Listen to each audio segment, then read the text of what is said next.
Very good morning मेरे प्यारे बच्चों। आज का डिस्कशन स्टार्ट करते हैं महात्मा गांधी जी के कोट के साथ। महात्मा गांधी जी कहते हैं, it is health that is real wealth and not pieces of gold and silver. तो देखो मेरे प्यारे बच्चों, ये जो कोट है इसका मतलब सिंपल है कि जो हेल्थ है हमारी, जो हमारी गुड हेल्थ है, ये मोस्ट वैल्यूएबल एसेट है हमारी लाइफ के अंदर। हमारी लाइफ में सोना हो गया, चांदी हो गया, ये इतनी वैल्यू नहीं रखते जितनी हमारी हेल्थ जो है वो वैल्यू रखती है। सोने चांदी या जो पैसे हैं या वेल्थ है, इससे आप एक लग्जरी लाइफ, एक गुड लाइफ तो जी सकते हैं, लेकिन एक हेल्थी लाइफ नहीं जी सकते। अपना जो लाइफ टाइम है उसको एक्सटेंड नहीं कर सकते। इसका बहुत प्यारा एग्जाम्पल अगर मैं दूं तो इसका प्यारा एग्जाम्पल है हमारे स्टीव जॉब्स। आप सभी को पता है कि हमारे जो स्टीव जॉब्स हैं वो बिलियनियर थे। बिलियनियर से क्या, ट्रिलियनियर्स थे, बहुत ज़्यादा रिच आदमी थे जिन्होंने एप्पल का वो फाउंड करा। लेकिन उनको पेनक्रियाटिक कैंसर था और इसकी वजह से उनको 56 ईयर की एज में मरना पड़ा, इस जीवन को छोड़ना पड़ा। तो ये कहीं ना कहीं एक एग्जाम्पल है कि जो गुड हेल्थ है, चाहे आप पे कितने भी पैसे हों, आप उसको नहीं खरीद सकते, अपनी लाइफ टाइम को एक्सटेंड नहीं कर सकते। और यही हमारे महात्मा गांधी जी बोलना चाहते हैं कि भाई अपनी हेल्थ के ऊपर ध्यान दो। ठीक है, और यही आज का हमारा जो डेली डिस्पैच डिस्कशन है, ये भी यही बोलना चाहता है। और आपको पता ही होगा कि आज क्या है, आज 24 मार्च है और 24 मार्च को वर्ल्ड टीबी डे के रूप में सेलिब्रेट किया जाता है। तो ये भी आपको थोड़ा सा पता होना चाहिए, कभी कभार क्वेश्चंस में पूछ भी लेता है रैंडमली। ठीक है, तो उसी के ऊपर आज का हमारा एडिटोरियल है, equitable health coverage, universal health coverage हमने ऑलरेडी डिस्कस कर लिया। और ये जो आज का टॉपिक है, ये कहीं ना कहीं आपको फॉर्डर पॉइंट प्रोवाइड कराएगा अगर हेल्थ से रिलेटेड कोई टॉपिक आ जाता है, या फिर दूसरे जो टॉपिक्स होते हैं उसके अंदर भी इनका यूज़ कर सकते हैं। तो यूपीएससी के लिए, यूपीएससी सीएपीएफ एग्ज़ाम की अगर मैं बात करूं तो ये डेफिनेटली इंपॉर्टेंट है। और आप सभी को पता ही है कि ये जो एग्ज़ाम है हमारा सीएपीएफ का एग्ज़ाम, कैसा अनप्रिडिक्टेबल होता जा रहा है, कि हर साल जो है इसका लेवल जो है टफ होता जा रहा है। कैसे क्वेश्चंस आएंगे, क्या चीज़ पूछेगा आंसर राइटिंग में, क्या चीज़ पूछेगा एस्से राइटिंग में, आर्ग्यूमेंट राइटिंग में, हमें खुद नहीं पता। तो हमें अपनी डायमेंशन को, हमें अपनी नॉलेज को एक सीमित दायरे में नहीं बांध के रखना, जो मल्टीपल जो डायमेंशंस हैं उनकी नॉलेज लेनी है। तो यही हमारा टारगेट है, यही हमारा उद्देश्य है कि अपने नॉलेज पूल को बढ़ाना है। चलो स्टार्ट करते हैं, ज़्यादा देरी नहीं करते। देखो, टीबी के अंदर ट्यूबराक्लोसिस जिसे कहते हैं, उसके अंदर इंडिया जो है डेफिनेटली जो है इम्प्रूवमेंट कर रहा है। और एडिटोरियल में भी यही बता रखा है कि हमने नोटेबल इम्प्रूवमेंट करी है। नई टेक्नोलॉजी हो गई, पॉलिसीज़ हो गई, पॉलिसी में रिफॉर्मेशन लेके आए हैं। ये सारी चीज़ें हमने करी हैं किसके अंदर, हमारे टीबी से रिलेटेड जितने भी प्रोग्राम्स है उसके अंदर। जैसे यहाँ पे बता भी रखा है कि पहले क्या होता था, पहले ऐसा होता था कि अगर आपको टीबी की टेस्टिंग करवानी है तो लंबा लंबा एक एक हफ्ते, दो हफ्ते का वेटिंग वो रहता था कि आपने जो है टेस्टिंग के लिए सैंपल दे दिया तो भी एक हफ्ते बाद जो है आपकी रिपोर्ट आ रही है। लेकिन ये जो मॉलिक्यूलर टेस्टिंग एक्सपांशन जो हुआ है, नए नए टेस्ट आए हैं, जैसे कि जेनेक्स एक्सपर्ट, हमने इसको भी अपने डेली डिस्कशन के अंदर डिस्कस करा था कौन कौन से रिलेटेड होते हैं टीबी से रिलेटेड टेस्ट। तो ये जेने एक्सपर्ट आया है, जो इसने टीबी का जो डिटेक्शन होता है इसको बहुत ही ज़्यादा स्मूथ और फास्ट बना दिया है कि टीबी या ड्रग रेजिस्टेंस, अगर टीबी को आपको डिटेक्ट करना है तो आपको लंबे लंबे हफ्तों का इंतजार करने की जरूरत नहीं, फ्यू आवर्स के अंदर आपको इसका रिजल्ट मिल जाता है। तो टेक्नोलॉजिकल एडवांसमेंट इंडिया ने करा है। इसके साथ ही बी पाल्म रेजिम आ गया है, आपको पता है, इसको भी हमने डेली डिस्पैच के अंदर डिस्कस करा था, जो हमारा पेपर 1 के प्रोस्पेक्टिव से। ये क्या रेजिम है, ये बी पाल्म जो है बेसिकली एक तरह से दवाई है। पहले मल्टीपल जो है वो दवाइयाँ लेनी पड़ती थी टीबी के इलाज के लिए और वो बहुत टॉक्सिक हो जाती थी। तो उसको कहीं ना कहीं जो ऑर्डर था उसको रिप्लेस करके ये बी पाल्म रेजिम आ गया है कि बहुत सारी जो दवाइयाँ उसको कंबाइंड ही कर दिया गया है। उसके बाद हमारा निक्षय पोषण योजना है। निक्षय पोषण योजना के अंदर बेसिकली ये टीबी से रिलेटेड है, जिसके अंदर न्यूट्रिशनल सपोर्ट प्रोवाइड किया जाता है, अलाउंसेस प्रोवाइड किए जाते हैं जिसको टीबी हो जाता है। 500 से 1000 रुपये पर मंथ दिए जाते हैं। ऑल्थो ये कम राशि है, लेकिन फिर भी इंडिया की पॉपुलेशन को देखें तो ये भी बहुत ज़्यादा अमाउंट दिया जा रहा है। तो ये जो निक्षय पोषण योजना है, इससे कहीं ना कहीं न्यूट्रिशनल सपोर्ट दिया जा रहा है किसको, जो टीबी से सफरिंग करने वाले पेशेंट्स हैं। प्लस यहाँ पे टीबी प्रिवेंटिव थेरेपी भी दी जा रही है किसको, जो क्लोज कॉन्टैक्ट में आते हैं टीबी पेशेंट के अंदर। लेट्स से किसी के घर के अंदर टीबी हो गया है इंडिविजुअल को, तो उसके जो रिलेटिव्स हैं, उसके जो क्लोज रिलेटिव्स हैं, जैसे मदर फादर हो गए या फिर हस्बैंड वाइफ हो गए, वैसे टाइप में उनको कहीं ना कहीं ये थेरेपी प्रोवाइड कराई जाती है। तो देखिए, तो ये जो सारा एफर्ट है मेरे प्यारे बच्चों, किसकी तरफ है, टीबी को एलिमिनेट करने की तरफ। और यही चीज़ जो है हमने अपने रिजल्ट में देखी कि इंडिया के अंदर जो टीबी के इंसिडेंसेस थे, टीबी के जो केसेस थे, वो डिक्लाइन हो रहे हैं, डेथ डिक्लाइन हो रही है। यही यहाँ पे रिपोर्ट्स भी बता रही है कि पर लाख पीपल की बात करें तो हमारा जो रेट था वो 237 था 2015 के अंदर, और ये रिड्यूस होके 195 आ गया 2023 के अंदर। तो देखा जाए तो करीब करीब यहाँ पे 42 जो है वो रैंक जो रेशियो है वो डिक्लाइन हुआ है। तो ये काफ़ी पॉजिटिव रिजल्ट है। और किसका रिजल्ट है? ये हमारे एफर्ट्स का, जो हमने अभी देखा, टेक्नोलॉजिकल एडवांसमेंट, पॉलिसी में इन्वेंशन, पॉलिसी में न्यू पेशेंट फ्रेंडली पॉलिसी लेके आए, ये सब उसका रिजल्ट है। प्लस यहाँ पे जो टीबी के डेथ हैं वो भी कहीं ना कहीं फॉल हुए, 21.4%, काफ़ी ज़्यादा परसेंट है। तो यही चीज़ यहाँ पे बता रखी है। और इतना ही नहीं कि जो हमारी गवर्नमेंट है जो टीबी पे पर्टिकुलर फोकस कर रखी है, ये टेक्नोलॉजी, ये पॉलिसी लेके आ रखी है, प्लस इसके साथ साथ जो हमारी इंडिया में हमारी जो गवर्नमेंट है जो टीबी से रिलेटेड सर्विसेज है वो अपनी हेल्थ पॉलिसीज़ के अंदर इंक्लूड कर लिया है। जैसे यहाँ पे बता भी रखा है कि जितने भी हमारे पब्लिक हेल्थ प्रोग्राम्स हैं उनको हमने लिंक कर दिया है टीबी सर्विसेज से, क्योंकि इंडिया जो है अराउंड जो है, अगर 1/4 कहूँ तो वो भी ज़्यादा अतिशोक्ति नहीं होगी कि 1/4 जो ग्लोबल बर्डन है टीबी का वो इंडिया उसको झेल रहा है। तो उसको मतलब एलिमिनेट करना उसका इंडिया का टारगेट भी है। उसी के लिए ये सारे एफर्ट्स है, जैसे हमने ऊपर देखे, टेक्नोलॉजिकल एडवांसमेंट, पॉलिसी में चेंजेस लेके आ गए, प्लस हमारी जो हेल्थ पॉलिसी है उसके अंदर इंटीग्रेट कर दिया। जैसे आयुष्मान भारत स्कीम, इसके अंदर भी जो टीबी का ट्रीटमेंट है वो कवर होता है। और ये हमने पहले भी देखा है कि हमारा जो आयुष्मान भारत है, प्रधानमंत्री जन आरोग्य योजना, जो है पूरे वर्ल्ड की लार्जेस्ट हेल्थ इंश्योरेंस स्कीम है। प्लस इसके साथ हमने जो हमारे हेल्थ एंड वेलनेस सेंटर्स थे, जो प्राइमरी जो हेल्थ सेंटर्स थे, आपको पता होगा 3 सेक्टर में हमारे जो हेल्थ सेक्टर डिवाइडेड है। प्राइमरी हो गया, सेकेंडरी हो गया, टर्चरी हो गया। तो ये जो प्राइमरी हेल्थ सेक्टर से जो मतलब फर्स्ट पॉइंट ऑफ कांटेक्ट होता है पेशेंट का डॉक्टर के साथ, गवर्नमेंट डॉक्टर के साथ, तो वो कहाँ पे होता है? प्राइमरी हेल्थ सेंटर पे। तो प्राइमरी हेल्थ सेंटर का नाम हमारी गवर्नमेंट ने पहले चेंज करके हेल्थ एंड वेलनेस सेंटर रख दिया था। अब इसी का नाम चेंज करके आयुष्मान आरोग्य मंदिर कर दिया गया है। तो कहीं ना कहीं ये जो है टीबी जो सर्विसेज है वो ग्राउंड लेवल तक, रूट लेवल तक, ग्रास रूट लेवल तक प्रोवाइड कराने का एक प्रयास यहाँ पे नज़र आ रहा है। प्लस इसके साथ साथ जो टेस्टिंग होती है, क्योंकि डायग्नोस्टिक करना सबसे ज़्यादा ज़रूरी है अगर जो टीबी है उसके फैलाव को रोकना है तो, क्योंकि अगर टीबी हम डिटेक्ट नहीं कर पाएंगे तो टीबी स्प्रेड होता रहेगा। तो सबसे पहले उसे डिटेक्ट करना है। तो डिटेक्ट करने के लिए डायग्नोस्टिक फैसिलिटी तो बढ़ाना है। वही यहाँ पे बता रखा है कि हमने ऑप्टिमाइज कर दिया है सैंपल कलेक्ट करना, उसको ट्रांसपोर्ट करना, ताकि डायग्नोस्टिक फास्टली हो पाए। सपोज करके देखो कि कोई छत्तीसगढ़ के दंतेवाड़ा या फिर सुकमा रीजन में रहता है जहाँ पे कि कनेक्टिविटी नहीं है, रोड कनेक्टिविटी नहीं है, तो वहाँ पे गवर्नमेंट टू गवर्नमेंट जो हॉस्पिटल्स हैं या फिर गवर्नमेंट से प्राइवेट जो हॉस्पिटल्स हैं वहाँ पे या फिर लैब्स जो हैं उनकी कनेक्टिविटी को फास्ट कर दिया गया है ताकि डायग्नोस्टिक फास्ट हो सके। यही यहाँ पे बता रखा है। प्लस यहाँ पे डिसेंट्रलाइजेशन कर दिया गया है ट्रीटमेंट का, कि जो पेशेंट्स है वो अपने नियरेस्ट जो हेल्थ सेंटर है, जैसे हमने देखा अभी मंदिर वाला, तो ये वाला आम वाला आयुष्मान आरोग्य मंदिर, वहाँ पे जाके नियरेस्ट हेल्थ सेंटर पे ट्रीटमेंट करवा सकता है। डायग्नोस्टिक कहीं भी करवाए, ट्रीटमेंट अपने नियरेस्ट वाले पे करवा सकता है। ये यहाँ पे बता रखा है। प्लस यहाँ पे जो हेल्थ का स्टाफ है, हमने देखा है ना कि कब जब क्रिटिसाइज करते हैं हेल्थ सेक्टर का, तो हम यही क्रिटिसाइज करते हैं कि हमारे यहाँ पे ट्रेंड स्टाफ नहीं है। तो उसके लिए भी हमारी गवर्नमेंट कर रही है क्या कि ये जो आरोग्य मंदिर है यहाँ पे जो ऑफिसर्स ट्रेंड है उनको ट्रेनिंग प्रोवाइड करा रही है कि टीबी के पेशेंट्स को कैसे डील करना है। अगर वहाँ से वो जो केस है वो उनके दायरे में नहीं आता या उनसे टैकल नहीं होता तो उसको रेफर करना है नेक्स्ट हॉस्पिटल में। ये यहाँ पे बता रखा है।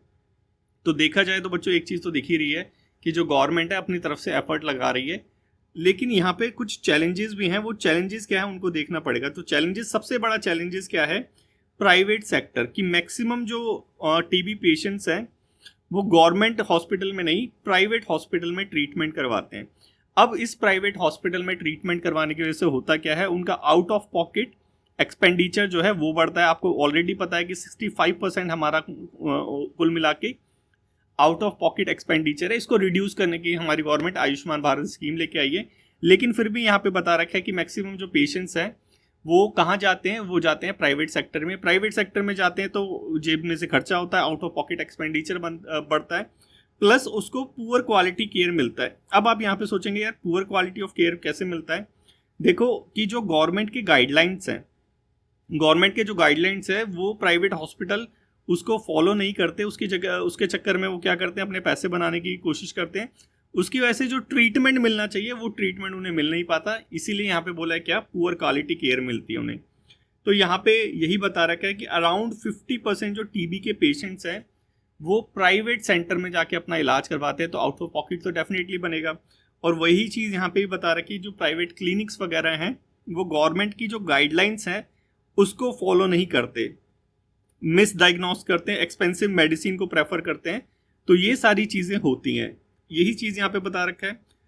गवर्नमेंट कर क्या रही है, गवर्नमेंट रेफरल सिस्टम को स्ट्रेंथन कर रही है। कैसे, देखो गवर्नमेंट क्या कर रही है कि जो प्राइवेट क्लिनिक्स है, हमने देखा ना कि 50% जो पेशेंट्स हैं वो प्राइवेट क्लिनिक में जाना पसंद करते हैं। तो गवर्नमेंट क्या कर रही है कि प्राइवेट क्लिनिक वालों से जो है उसको वो टाई अप बना रही है, ताकि जो पेशेंट्स वहाँ पे आते हैं उनको फ्री टीबी का ट्रीटमेंट प्रोवाइड कराया जा सके। यही यहाँ पे बता रखा है कि हमें इस चीज़ को करने की ज़रूरत है। जो हमारा रेफरल सिस्टम है प्राइवेट से गवर्नमेंट, और आपको पता भी होगा प्राइवेट से गवर्नमेंट कोई करता नहीं है, लेकिन यहाँ पे इसको स्ट्रेंथन करने की ज़रूरत है, क्योंकि हमें इस चीज़ को रिड्यूस करना है, आउट ऑफ पॉकेट एक्सपेंडिचर और क्वालिटी केयर प्रोवाइड कराना है। उसके बाद यहाँ पे ये भी बता रखा है कि जो टीबी पेशेंट्स हैं, गवर्नमेंट का एम क्या है कि जितने भी टीबी पेशेंट्स हैं उनको, चाहे वो प्राइवेट में हो चाहे वो पब्लिक में हो, उनको आयुष्मान भारत स्कीम के अंदर कवर करना, तो फुल कवरेज प्रोवाइड कराना गवर्नमेंट का जो एम है। प्लस गवर्नमेंट का एम ये भी है कि आपको सभी को पता है कि जो टीबी है एक तरह का स्टिग्मा है, ठीक है। लेट्स से किसी वुमेन को टीबी हो गया, वो बताएगी तो जो सोसाइटी में उसकी इमेज है वो डिक्लाइन हो जाएगी। माइग्रेंट वर्कर्स है वो अलग से जो है वो फेस करेगा सिचुएशन, उसको अनएम्प्लॉयमेंट फेस करनी पड़ेगी टीबी की वजह से। तो टीबी की प्रॉब्लम को हाइड करते हैं, तो हमारी सोसाइटी के अंदर इस चीज़ को ठीक करने की ज़रूरत है, तो सोशल इक्वालिटी लाने की ज़रूरत है। ये चीज़ हमारी गवर्नमेंट भी इसके ऊपर प्रयास कर रही है, यही यहाँ पे बता रखा है। तो देखो साफ सीधी बात है कि ये सारे चैलेंजेस हम फेस करते ही करते हैं।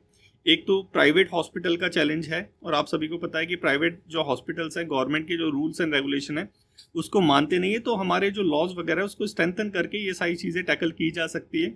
हमारी गवर्नमेंट कर भी रही है, रेफरल सिस्टम को स्ट्रेंथन कर रही है, ठीक है। प्लस आयुष्मान भारत स्कीम हो गया, वो अपना कवरेज जो है वो फुल कवरेज प्रोवाइड करा रहा है, पब्लिक भी हो गया और प्राइवेट हॉस्पिटल्स भी हो गए, तो ये सारे भी उसके अंदर इंक्लूड हो रहे हैं। प्लस इसके साथ साथ हो क्या रहा है, जो सोशल इनइक्वालिटी है उसको भी गवर्नमेंट करेक्ट कर रही है। तो ये सारी चीज़ें हमारी गवर्नमेंट को करने की ज़रूरत है और कर भी रही है। और यही यहाँ पे बता रखा है स्टेप्स टुवर्ड एलिमिनेशन। अगर टीबी को एलिमिनेट करना है, यूनिवर्सल हेल्थ कवरेज प्रोवाइड कराना है, तो करने की क्या ज़रूरत है, देखो करने की ज़रूरत है कि सबसे पहले तो हमें person centred care, TB care provide कराना है। मतलब जिसको टीबी हो रखा है उसके हिसाब से ट्रीटमेंट प्रोवाइड कराना है। और हमारा टारगेट कौन होना चाहिए, मोस्ट वनरेबल टीबी पेशेंट्स, क्योंकि कहीं ना कहीं छूटता है तो वही छूटता है और उसकी वजह से जो चेन है वो ख़त्म नहीं हो पाती। तमिलनाडु का एक एग्जाम्पल बता रखा है, तमिलनाडु ने जो कैट चला रखा है, टीबी डेथ फ्री प्रोजेक्ट, ऐसे काइंड ऑफ प्रोजेक्ट हमें भी चलाने चाहिए, सेंट्रल गवर्नमेंट को भी चलाने चाहिए, ये यहाँ पे बता रखा है। इसके बाद देखो एक चीज़ बता रखी है कि हम जो है अपना डायग्नोस्टिक सिस्टम जो है उसको स्ट्रेंथन कर रहे हैं, ठीक है, मजबूत कर रहे हैं, नए नए तरह की टेक्नोलॉजी कर रहे हैं। तो यहाँ पे एक बहुत अच्छा जो है सजेशन दे रखा है, स्टेप दे रखा है कि क्या, कि ये जो हम डायग्नोस्टिक करते हैं इसके अंदर हमें मल्टीपल डिजीजेज जो कि अलाइन करते हैं इस पर्टिकुलर टीबी के साथ, उसको भी हमें स्कैनिंग करना चाहिए। इससे क्या होगा, हेल्थ केयर जो एक्सपेंडिचर है वो थोड़ा सा रिड्यूस हो जाएगा। यही यहाँ पे बता रखा है कि कंबाइन करना चाहिए हेल्थ चेकअप, जिसमें सीओपीडी हो गया, अस्थमा हो गया, हाइपरटेंशन, डिप्रेशन, ये सारी चीज़ें भी डिटेक्ट करनी चाहिए। प्लस जो आउट ऑफ पॉकेट एक्सपेंडिचर है उसको रिड्यूस करना चाहिए। ये कैसे होगा कि जो सोशल प्रोटेक्शन स्कीम्स है गवर्नमेंट की, जैसे देखा ना 500 और 1000 रुपये दे रही थी, इसको थोड़ा एक्सपांड करने की ज़रूरत है, ताकि न्यूट्रिशनल, वेज लॉस और जॉब सपोर्ट ये सारी चीज़ें प्रोवाइड कराई जा सकें। देखो एक चीज़ तो साफ है, अगर जो कोई टीबी पेशेंट्स है वो अगर आयुष्मान भारत स्कीम, जैसे हमने ये देखा भी था जब हमने आयुष्मान भारत स्कीम के बारे में या यूनिवर्सल हेल्थ कवरेज हम पढ़ रहे थे, इसका क्रिटिसाइज क्या करते हैं कि जो एडमिट होता है उसको जो है वो ट्रीटमेंट प्रोवाइड कराते हैं फ्री में, ठीक है। अब एडमिट होता है तो जॉब का लॉस होता है, वेज का लॉस होता है, ठीक है। तो ये सारी चीज़ें भी गवर्नमेंट को प्रोवाइड करानी चाहिए। वही चीज़ें यहाँ पे देखो इसका सपोर्ट भी हो रहा है। प्लस यहाँ पे जो टेक्नोलॉजी है उसको थोड़ा सा और ज़्यादा अडॉप्ट करने की ज़रूरत है। आर्टिफिशियल इंटेलिजेंस हो गया, उससे रिलेटेड हेल्थ चेस्ट एक्सरे वगैरह ये सारी चीज़ें उनको इंटीग्रेट करके हमें अर्ली डिटेक्शन करने की ज़रूरत है, ये यहाँ पे अल्टीमेटली बता रखा है। तो अल्टीमेटली हमें करना क्या है, बेसिकली अवेयरनेस फैलानी है और जो स्टिग्मा वगैरह है वो रिड्यूस करना है, क्योंकि टेक्नोलॉजी हो गया, गवर्नमेंट के प्रयास हो गए, ये सारी चीज़ें तो हम कर ही रहे हैं। आयुष्मान भारत हो गया, हमारा मंदिर हो गया, रेफरल स्कीम्स हो गई, प्लस हमने टेक्नोलॉजी वाइज भी देख लिया, डायग्नोस्टिक फैसिलिटी वो जो एक्सपर्ट वाला था वो हो गया, हमारा ये एक्सरे वाला हो गया, ये सारी चीज़ें हम कर रहे हैं। तो हमें एक्चुअल में करने की क्या ज़रूरत है, अवेयरनेस फैलाने की ज़रूरत है, ताकि जो लोग हैं वो बेनिफिट को ले सके। यही यहाँ पे बता रखा है कि लोगों को नॉलेज प्रोवाइड करानी चाहिए रिगार्डिंग द टीबी। लोगों को क्या लगता है, टीबी का जब ट्रीटमेंट कराते हैं, जब वो ठीक होने लग जाते हैं तो वो बीच में छोड़ देते हैं। उसकी वजह से क्या होता है कि मल्टीपल ड्रग रेजिस्टेंट जो टीबी है वो डेवलप हो जाता है, फिर उसका ट्रीटमेंट और ज़्यादा एक्सपेंसिव होता है। तो यही सारी चीज़ें हमें अवेयर करने की ज़रूरत है, लोगों को यही बता रखा है। और ये अवेयर कैसे करें, देखो मास मीडिया कैंपेन के थ्रू। देखो यहाँ पे जो सोशल मीडिया है या मास मीडिया है, उसका भी एक पॉजिटिव पॉइंट यहाँ पे रिफ्लेक्ट हो रहा है। जैसे हमने कोविड-19 के टाइम में ये यूज़ कर सकते हैं डेफिनेटली हम, जैसे हमने कोविड-19 के टाइम में क्या करा था कि जो सोशल मीडिया है, मास मीडिया है, इस मीडियम को हमने यूज़ किया था लार्ज स्केल पे अवेयरनेस फैलाने के लिए। तो टीबी के लिए भी यही करने की ज़रूरत है, ये यहाँ पे एक सजेशन दे रखा है। प्लस यहाँ पे बता रखा है कि जो ड्रग रेजिस्टेंट टीबी जो जनरेट होता है, जैसे मैंने आपको बताया ना कि इनकम्प्लीट ट्रीटमेंट लेते हैं, उसकी वजह से क्या होता है, ये ड्रग रेजिस्टेंट टीबी क्रिएट हो जाता है कि वो उस दवाई पे अब वो रिएक्ट ही नहीं करता, जो हमारा ये होता है टीबी का जो वो होता है बैक्टीरिया वगैरह, ठीक है, ट्यूबरक्लोसिस। तो वही चीज़ यहाँ पे है कि हमें उसके बारे में अवेयर करने की ज़रूरत है कि जो ट्रीटमेंट है उसको फॉलो करें 100%, ताकि ये जो DRTB है, ड्रग रेजिस्टेंट टीबी है, ये जनरेट ना होने पाए। प्लस इसके साथ जो सोसाइटी के अंदर स्टिग्मा है टीबी पेशेंट को लेके, उसको रिड्यूस करने की ज़रूरत है, ताकि वो डिस्क्रिमिनेशन वगैरह फेस ना करे। तो यही सारी चीज़ें थी। आई होप मेरे प्यारे बच्चों काफ़ी सारे पॉइंट मिल गए होंगे तुम्हें। यूनिवर्सल हेल्थ कवरेज हो गया, या हेल्थ स्कीम हो गया, या मास मीडिया हो गया, इन सब चीज़ों के ऊपर पॉइंट लिखने के लिए।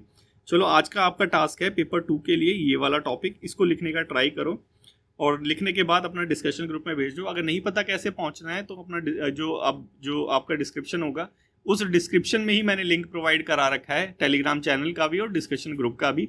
सारे बच्चे वहाँ से ज्वाइन कर सकते हैं, क्योंकि फिर अब मैं बताता हूँ कि वहाँ जाके ज्वाइन करो तो बच्चे मैसेज करते हैं सर कैसे ज्वाइन करना है। तो डायरेक्टली आप जो है डिस्क्रिप्शन से दोनों चैनल ज्वाइन कर सकते हैं, डिस्कशन ग्रुप का भी और अपना ये वाला ग्रुप वाला भी, जो हमारा टेलीग्राम ग्रुप है, जहाँ पे ये सारी PDF पहले ही आ जाती है। ठीक है, नेक्स्ट चलते हैं एंटी डंपिंग ड्यूटी। देखो एंटी डंपिंग ड्यूटी, इसको थोड़ा समझने की जरूरत है, क्योंकि CPF के एग्जाम में इकोनॉमिक जो है वो भी थोड़ा थोड़ा टफ होता जा रहा है। अब NCERT के बस की नहीं रहा। NCERT से तो क्वेश्चन आते तो हैं ही, लेकिन अब जो है एक्स्ट्रा क्वेश्चन भी आने लग गए हैं। आप प्रीवियस ईयर के एनालाइज करो थोड़े क्वेश्चन, सब समझ आ जाएगा। तो अभी न्यूज़ में क्या चल रहा है, हम एटलीस्ट उसको तो पता करें जो न्यूज़ में है। न्यूज़ में है ये हमारा कि हमारी जो गवर्नमेंट है, इंडियन गवर्नमेंट, उसने एंटी डंपिंग ड्यूटीज़ लगा दी है 5 चाइनीज़ प्रोडक्ट के ऊपर। कौन कौन से वो 5 चाइनीज़ प्रोडक्ट हैं, वो हैं ये हमारा सॉफ्ट फायराइट कोर्स हो गया, वैक्यूम इंसुलेट फ्लैक्स हो गया, एल्यूमिनियम फॉयल हो गया, ट्राइक्लोर आइसोसाइनुरिक एसिड हो गया, पॉलीविनिल क्लोराइड पेस्ट रेजाइन हो गया। तो ये सारी चीज़ों पे हमने क्या लगाई है, एंटी डंपिंग ड्यूटी। क्या चीज़ होती है एंटी डंपिंग ड्यूटी? देखो पहले डंपिंग देखते हैं, डंपिंग क्या होती है। डंपिंग होता है कि लेट्स से कि हम यहाँ पे दंत कांति जो है, हम यहाँ पे 25 रुपये का आता है शायद, जो 25 रुपये की ट्यूब है, हम USA के अंदर, हमारे इंडिया के अंदर दंत कांति बिक रही है 25 रुपये की। अब रामदेव बाबा ही क्या कर रहे हैं कि सोच रहे हैं USA में जो है कोलगेट, उसको गिराता हूँ, तो वही दंत कांति 20 रुपये में बेच रहे हैं। वही जो दंत कांति है, स्पेलिंग गलत लिखी दंत कांति की, बाबा जी माफ करना, जो दंत कांति है वही रामदेव बाबा 20 रुपये की USA में बेच रहे हैं, बोल रहे हैं कि कोलगेट को जो है पछाड़ देंगे। तो देखो ये क्या चीज़ हो रही है कि हमारा जो डोमेस्टिक प्राइस है, हमारी जो डोमेस्टिक मार्केट में प्राइस है दंत कांति का, वो 25 रुपये है, लेकिन हम क्या कर रहे हैं, USA में उसको डंप कर रहे हैं 5 रुपये और रिड्यूस करके। तो यही चीज़ क्या होती है, डंपिंग। और जब USA इसी के अगेंस्ट में ड्यूटी लगाएगा, टैक्सेस लगाएगा, उसे क्या कहेंगे हम, एंटी डंपिंग ड्यूटी। मतलब कोई प्रोडक्ट जो अपने डोमेस्टिक प्राइस से कम रेट में दूसरी कंट्री में बेचा जाता है, उसे हम डंप मानते हैं, और उस डंप पे जो ड्यूटी लगती है उसे क्या कहते हैं, एंटी डंपिंग ड्यूटी। समझ आ गया? बहुत इजी था ये, यही यहाँ पे लिख रखा है। देखो यही यहाँ पे लिख रखा है, अनफेयर ट्रेड प्रैक्टिस है। अनफेयर ट्रेड प्रैक्टिस तो है कि तुम अपनी कंट्री में तो 25 का बेच रहे हो, यहाँ पे तुम 20 रुपये का बेच रहे हो। तो ये क्या है कि कोलगेट को गिराने की साजिश है, अनफेयर ट्रेड प्रैक्टिस है। क्या है ये? Unfair trade practice. तो इसी के अगेंस्ट में जो गवर्नमेंट है, चाहे वो यूएसए की हो चाहे वो इंडिया की हो, जो टैक्स लगाएगी, और लगता कहाँ पे, कौन लगाता है? जहां पे बेच रहे हैं सामान। मतलब इस केस में, रामदेव बाबा वाला केस में, यूएसए लगाएगा एंटी डंपिंग ड्यूटी। और जो डब्ल्यूटीओ है, डब्ल्यूटीओ रोकता नहीं है, डब्ल्यूटीओ के रूल्स के अकॉर्डिंग है ये एंटी डंपिंग ड्यूटी, ठीक है। अब एक कॉन्सेप्ट और आता है, काउंटर वेलिंग ड्यूटी। ये क्या चीज होती है काउंटर वेलिंग ड्यूटी? अब देखो, यहाँ पे रामदेव बाबा ने वहां पे कोलगेट को गिराया, यूएसए के ट्रंप ने सोचा कि भाई ये जो इंडिया है, ये यूक्रेन में इंडिया है, इसका जो गेहूं का प्राइस है वो 20 रुपये केजी है इसकी मार्केट में, ठीक है। लेट्स से एग्जांपल है। तो ट्रंप ने क्या करा, अपने किसानों को बोला कि भाई गेहूं उगाओ इनकी मार्केट में जाके, अब हम भी थोड़ा तहलका मचाएंगे। तो इसने क्या करा, गेहूं उगाया, गेहूं उगाने के बाद इस पे सब्सिडीज दे दी, फार्मर्स को सब्सिडीज दे दी। सब्सिडीज देके जो फार्मर्स हैं, अब इंडिया के अंदर जो है 15 रुपये केजी में गेहूं बेचेंगे। अब इंडिया जो लगाएगा इस पे ड्यूटी, वो क्या होगी? काउंटर वेलिंग ड्यूटी। काउंटर वेलिंग ड्यूटी में क्या होता है, गवर्नमेंट सब्सिडी प्रोवाइड कराती है, उसके अगेंस्ट में हम जो टैक्स लगाते हैं उसे कहते हैं काउंटर वेलिंग ड्यूटी। समझ आ गया? जो टैरिफ लगाते हैं सब्सिडीज के अगेंस्ट में, उसे हम क्या कहते हैं? काउंटर वेलिंग ड्यूटी। बस इतना सा है। वहां पे क्या हो रहा था कि वो जो है उसके डोमेस्टिक प्राइस से कम में बेच रहे थे, और यहाँ पे क्या कर रहे हैं जो हमारे ट्रंप है, वो सब्सिडीज प्रोवाइड करा रहे हैं। तो सब्सिडीज वाले केस में काउंटर वेलिंग, और जो अपने डोमेस्टिक प्राइस से कम में बेचता है दूसरी कंट्री में, वहां पे क्या लगती है? हमारी एंटी डंपिंग ड्यूटी। समझ आ गया होगा, यही है। और जो हमारा WTO का प्रोविजन है, हमारा जो ट्रेड ऑर्गेनाइजेशन है, वर्ल्ड ट्रेड ऑर्गेनाइजेशन, वो भी इनको वैलिड देता है। जो हमारी डंपिंग ड्यूटी है, एंटी डंपिंग ड्यूटी है, वो 5 साल के लिए है, जब तक कि रिवोक ना की जाए, और इसको एक्सटेंड भी कर सकते हैं। उस एक्सटेंड को क्या कहते हैं हम? Sunset review. क्या कहते हैं हम? Sunset review. सब बस इतना ही है। हमारी इंडिया के अंदर कौन करता है ये सारी चीज? अपेक्स बॉडी कौन है? अपेक्स बॉडी है हमारी directorate general of trade remedies. किसके अंदर आता है? Ministry of commerce and industry के अंदर। यही सारी चीज देखता है। एंटी डंपिंग हो गया, काउंटर वेलिंग ड्यूटीज हो गया, हमारा DGTR देखता है, ठीक है। बस इतना सा याद रखना और कुछ नहीं। क्वेश्चन नंबर 1 है मेरे प्यारे बच्चों, इसको आंसर करो कमेंट बॉक्स के अंदर। इतना समझ आ गया होगा, खाली मत बैठो, करो। नेक्स्ट है हमारा संगीता कलानिधि अवार्ड 2025। क्या है ये हमारा? संगीता कलानिधि अवार्ड 2025। किसको दिया गया ये अवार्ड? ये अवार्ड दिया गया है जो हमारे, ये दिख रहा है आपको, वियोलिनिस्ट RK श्रीराम कुमार को। RK श्रीराम कुमार को क्या दिया है? संगीता कलानिधि अवार्ड। कौन देता है इस अवार्ड को? म्यूजिक एकेडमी देती है। किसके लिए दिया गया है? संगीता संप्रदाय प्रदर्शनी ऑफ सब ब्रह्मा दीक्षितारा। थोड़ा सा टफ नाम है, लेकिन 1-2 बार पढ़ोगे तो हो जाएगा। संगीता करके याद रखने ना। श्री राम कुमार को संगीता के लिए दिया गया है म्यूजिक अकेडमी ने, संगीता कलानिधि अवार्ड 2025। अब इसके बारे में थोड़ा सा देख लेते हैं। ये जो अवार्ड है हमने देख लिया, कौन देता है? Madras music academy. ये जो अवार्ड है कार्नेटिक म्यूजिक का हाईएस्ट ऑनर अवार्ड है, इसको थोड़ा सा याद रखना, इसीलिए इसको मैं यहाँ पे लेके आया हूँ। हाईएस्ट ऑनर कार्नेटिक म्यूजिक का अवार्ड है क्या? संगीत कलानिधि अवार्ड। इसके अंदर एक गोल्ड मेडल दिया जाता है और एक बिरुदु पात्रा दिया जाता है, साइटेशन जिसे कहते हैं, वो दिया जाता है। अब ये जो एकेडमी है, ये जो मद्रास म्यूजिक एकेडमी है, ये कहीं ना कहीं बोला जाता है ऑफ शूट है INS इंडियन नेशनल कांग्रेस का जो मद्रास सेशन हुआ था 1927 में, उसका।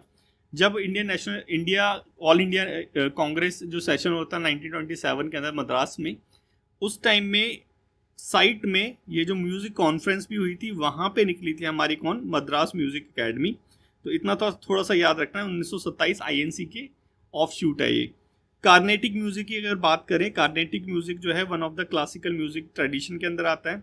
कार्नेटिक म्यूजिक कहाँ कहाँ प्रैक्टिस होता है? हमारे साउथ इंडिया के अंदर डेफिनेटली बात है, दिल्ली में तो होगा नहीं।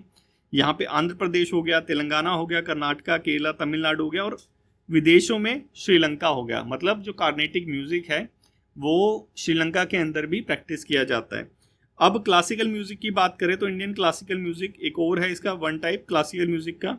इंडियन क्लासिकल म्यूजिक में वो है हमारा हिंदुस्तानी म्यूजिक, ठीक है। हमारा जो हिंदुस्तानी म्यूजिक है वो नॉर्थन इंडिया के अंदर प्रैक्टिस होता है, साउथर्न इंडिया के अंदर कार्नेटिक म्यूजिक प्रैक्टिस होता है। और ये जो हमारा हिंदुस्तानी म्यूजिक है, ये पर्शियन और इस्लामिक जो है उससे इन्फ्लुएंस हुआ है, थोड़ा सा इतना याद रखना। ये कुछ अदर अवार्ड है जो म्यूजिक एकेडमी के अंदर दिए गए हैं। मेन अवार्ड हमने देख ही लिया है, हमारा संगीता कलानिधि अवार्ड जी किसको मिला है, श्री राम कुमार को। अब ये वाला क्वेश्चन है क्वेश्चन नंबर 2, ये चैलेंज है, इस क्वेश्चन को बिना दोबारा रिवाइज करे सही करके दिखा दो। बहुत ज़्यादा जो है मैंने इसको वैसा बनाया है कि ताकि आप इसको सही कर ही ना पाओ। एक बार ट्राई करो इसको, देखो सही कर पा रहे हो नहीं कर पा रहे। अब कमेंट करना, कमेंट करने के बाद कल का जो डिस्कशन होगा उसमें मैं बताऊंगा कि कौन सा सही है कौन सा नहीं है। नेक्स्ट चलते हैं टीबी चैंपियन। देखो अभी जो मेघालय, अभी टीबी का तो हमने देख ही लिया, आज वर्ल्ड टीबी डे है, तो मेघालय ने भी जो है अभी टीबी फ्री कर अपने स्टेट को, मेघालय स्टेट को टीबी फ्री करने के लिए एक इनिशिएटिव लेके आया है। और उसी के अंदर टीबी चैंपियंस एक कॉन्सेप्ट वो लेके आया। टीबी चैंपियंस क्या है, जो टीबी जिनको पहले टीबी था और अब टीबी ठीक हो चुका है, वो अब टीबी को एलिमिनेट करने के लिए जो हेल्प करेंगे उसे कहते हैं क्या, टीबी चैंपियंस। और देखो यहाँ पे बता रखा है इंडिया जो है अराउंड 26% जो ग्लोबल टीबी केसेस है उसका मतलब वही 1/4 जो है इंडिया के अंदर पूरे वर्ल्ड के टीबी केसेस हैं, तो बहुत ही बड़े केसेस हैं। अब यही यहाँ पे बता रखा है जो टीबी चैंपियंस है कैसे वो मेघालय के अंदर है वो ठीक करेंगे, वही यहाँ पे उनका एक्सटेंशन है, थोड़ा सा देख लेना, ये थोड़ा सा इंपॉर्टेंट भी है ये हमारा, ठीक है। जो वॉइस ऑफ टीबी चैंपियंस है उसके अंदर 2 हैं हमारे, रिदालिनी शुलाई जो कि ईस्ट खासी हिल के अंदर है, और दूसरा है हमारा स्टार कुबेहा जो 100% टीबी टेस्टिंग के लिए एफर्ट किया गया। तो ये सारी चीज़ें करी जाएंगी इसके अंदर। बेसिकली मिशन गोल क्या है इसका, वैसे स्टेट स्पेसिफिक इतना पूछता नहीं है, लेकिन पॉइंट आउटर में ये पूछ सकता है आपका, ठीक है, टीबी फ्री मेघालय करने का। ये हमारा है क्वेश्चन नंबर 3 मेरे प्यारे बच्चों, इसको कमेंट बॉक्स में कमेंट करो, देखो आता ही नहीं आता। नेक्स्ट है हमारा 59th Jnanpith award. 59th Jnanpith award है, ठीक है। ये जो ज्ञानपीठ अवार्ड है ये थोड़ा सा याद रखना इंपॉर्टेंट है। ये जो ज्ञानपीठ अवार्ड है इंडिया का हाईएस्ट लिटरेरी ऑनर ये है अवार्ड है, और अभी जो दिया गया है वो 59th है। और किसको दिया गया है, हमारे विनोद कुमार शुक्ला जी को, उनकी लिटरेचर के लिए, ठीक है। ये 12th हिंदी राइटर्स हैं, ये जो हमारे विनोद शुक्ला जी हैं, ये जो विनोद जी हैं, ये 12वें हिंदी राइटर हैं जिनको ये अवार्ड दिया गया है, और पहले ऐसे राइटर हैं जिनको छत्तीसगढ़ के अंदर ये अवार्ड दिया गया है। तो इम्पॉर्टेंट बात तो है, इसके अंदर क्या क्या दिया जाता है, 11 लाख की राशि हो गई, सरस्वती का स्टैच्यू हो गया जैसे यहाँ पे दिखा रखा है ये, और एक साइटेशन दिया जाता है, ठीक है। तो ये सारी चीज़ दी जाती है। ज्ञानपीठ अवार्ड भी इंपॉर्टेंट है, थोड़ा सा देख लेते हैं। ओल्डेस्ट और हाईएस्ट इंडिया का लिटरेरी अवार्ड है, किसके द्वारा दिया जाता है, भारतीय ज्ञानपीठ के द्वारा। अवार्ड कब से दिया जा रहा है, 1961 से। किस लैंग्वेज के अंदर दिया जाता है, क्या सिर्फ हिंदी लैंग्वेज के अंदर दिया जाता है, नहीं, टोटल जो हमारी 8 शेड्यूल्स हैं उनके अंदर दिया जाता है। इसके अंदर इंग्लिश भी आती है, मरणोपरांत पॉस्टुमसली इसको नहीं दिया जाता, इतना थोड़ा सा याद रखना। 8 शेड्यूल में कौन कौन सी लैंग्वेज आती है इसमें क्लिक करो, ये हमारी गवर्नमेंट ऑफ इंडिया की साइट खुल जाएगी। यहाँ से थोड़ा सा देख लेते हैं। देखो ये जो हमारी भाषाएं होती है इसका एक डिपार्टमेंट है अपना, डिपार्टमेंट ऑफ ऑफिशियल लैंग्वेज, कौन सी मिनिस्ट्री के अंदर आता है, मिनिस्ट्री ऑफ होम अफेयर्स के अंदर। कितनी हमारे यहाँ पे लैंग्वेज है, 22 जो है हमारे 8 शेड्यूल के अंदर लैंग्वेज है, जिसके अंदर अगर ध्यान से देखोगे तो जिसके अंदर हमारी इंग्लिश नहीं आती, इसका थोड़ा सा याद रखना। एक फॉरेन लैंग्वेज आती है, वो कौन सी है, हमारी नेपाली, ठीक है, जो बिहार के ऊपर वाले साइड में बोली जाती है। तो ये थोड़ी सी चीज़ें हमें गवर्नमेंट की ही वेबसाइट से देखनी चाहिए। उसके बाद हमारा है भारतीय ज्ञानपीठा, इसके बारे में थोड़ा सा देख लेते हैं। इसके जो फाउंडर हैं वो कौन है, 1944 में शाहू शांति प्रसाद जैन ने इसको फाउंड किया था, ठीक है। तो ये कुछ इन्फॉर्मेशन है, इसको थोड़ा सा बच्चों याद रखना, क्योंकि ये CAPF के एग्जाम में यहाँ से क्वेश्चन आ सकता है। इंपॉर्टेंट अवार्ड है और हाईएस्ट है लिटरेरी। तो ये क्वेश्चन नंबर हमारा 3 है, इसको थोड़ा सा कमेंट बॉक्स में कमेंट करो, देखो आ रहा है नहीं आ रहा है, 4th है वैसे तो थोड़ा सा तुम भी ध्यान रख लिया करो, ठीक है। ये हमारा 4th है मेरे प्यारे बच्चों, कमेंट बॉक्स में कमेंट करो, देखो आ रहा है नहीं आ रहा है। देखो अपनी थोड़ा सा अकाउंटेबिलिटी जो है ना वो थोड़ा सा सेट करो, जैसे ही मैं बोलता हूँ कमेंट करो तो कमेंट करा करो, क्योंकि ये क्या है, एक साइन है कि तुम डेली जो है डिस्पैच डिस्कशन को देख रहे हो। इसका जो रिजल्ट है वो तुम्हें अपने एग्जाम वाले दिन देखने को मिलेगा, और जो बहुत सारे बच्चे देखते हैं मेरे को पता है कि वो कितना ज़्यादा इससे बेनिफिट होते हैं। तो मोर और लेस आप भी इसको जो है कंटिन्यू रखो।